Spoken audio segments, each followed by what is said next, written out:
Bienvenue au résumé des sessions d'exploration pour les résolutions de la Conférence mondiale de 2023.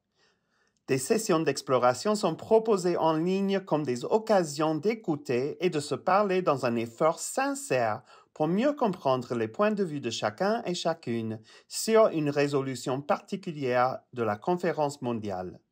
À la fin de chaque session, les petits groupes partagent un résumé de leur conversation. Ce podcast comprend les résumés des petits groupes. Pour plus d'informations sur les sessions d'exploration ou sur les résolutions, rendez-vous sur www.cofchrist.org et cliquez sur l'onglet en haut de la page qui dit « Rejoignez-nous pour la conférence mondiale du 22 au 28 avril 2023 ». Alors, nous, la première question de notre groupe, à l'expérience, je parle en groupe pour nous tous, dans cette expérience de vie qu'on a, il y a plein de choses à dire. Bon, on a parlé des SDF, abolir la pauvreté, on a un manque de volonté aussi. Il est important d'accepter cette résolution pour permettre à chacun d'y accéder via web. Mettre aussi en place les écrits universels d'une bonne résolution. Et cela nous permettra aussi de voir les points essentiels pour nos activités ou bien de rassembler chacun de nous ou bien d'accéder aussi, de permettre à d'autres nations d'accéder à nos liens via Internet.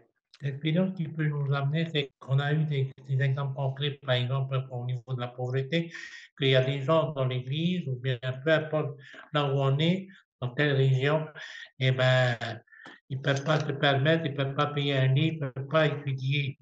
Donc, ce moyen-là, via Zoom, via web, est une bonne chose, une bonne résolution et qu'il faut peut-être que cela permettra d'accéder à chacun d'entre nous et surtout à ces gens de ne pas se permettre de payer. Alors, ce qui est bénéfique sur la question numéro 2, de quelle manière cette résolution pourrait-elle avoir été bénéfique? Alors, pour nous, il pourrait être bénéfique pour chacun de nous, donc les membres et même les amis de l'Église qui veulent découvrir qui sommes-nous, pourquoi on est là, quelle est notre doctrine. Pour les plus démunis aussi, parce qu'ils ne peuvent pas acheter la livre, par exemple. Ils peuvent faire des recherches sur le site web. Pour la compréhension aussi de l'écriture qu'on a mis en place. Par exemple, là, récemment, on vient de découvrir comme quoi le président prophète, a demandé à le président prophète a mis en place une résolution comme quoi bien la conférence mondiale 2025. Ça a permis aussi d'accéder à chacun d'entre nous à savoir l'impact qu'il va y avoir sur la communauté du Christ et l'ouverture à toutes les nations, dans toutes les langues, anglais, espagnol, français. Ouverture aussi à ceux des autres églises et se permettre aussi à se mettre au même niveau que les autres églises. On va donner un exemple. La doctrine de l'Alliance, nous n'avons pas encore sur le site web. Le livre de Mormon, on a chez les Mormons. La Bible, et on en a un peu partout. Maintenant, on peut voir la Bible sur le site web. Et pour la troisième question, ça n'a pas été difficile pour nous de comprendre cette résolution. Tout simplement, on va remercier la mission du Canada d'avoir mis en place, alors que ça devrait déjà être mis il y a peut-être 5 ans déjà.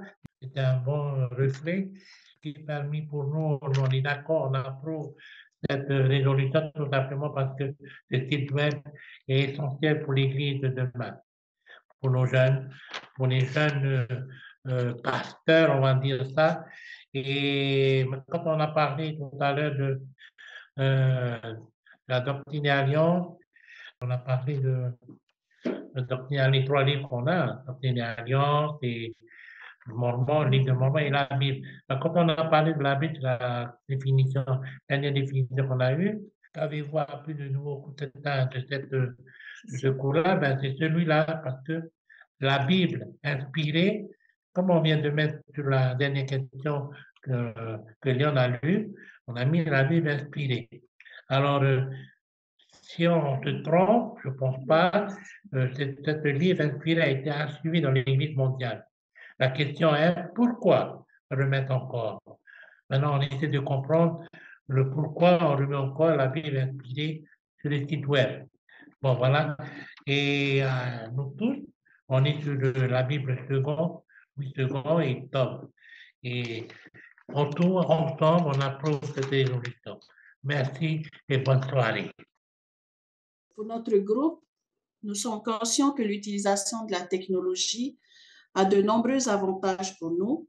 Cela nous permet d'avoir plusieurs façons de communiquer, d'aller au-delà de nos frontières et de partager les classes, les cultes, des moments de partage aux personnes qui sont très loin de nous. Cela permet également de protéger notre planète, d'impliquer la jeunesse et de pouvoir donner un accès à tous. En revanche, nous sommes également conscients que l'utilisation de ces appareils peut nuire à la santé et que nos anciens, nos aînés peuvent avoir des difficultés à suivre le mouvement et peut aussi nuire au fait que nous perdions un peu ce sentiment d'être en communauté. Et pour nous, il est important de garder quand même le fait de pouvoir se réunir en personne. Et le plus important pour notre groupe, bien, c'est que notre monde, il évolue et que notre Église a besoin de suivre cette évolution et que pouvoir donner un accès aux Écritures universelles à tous serait une bonne résolution pour permettre que notre peuple puisse se connecter et avoir accès justement à ces Écritures pour mieux connaître et mieux se pencher sur la parole de Dieu. Voilà.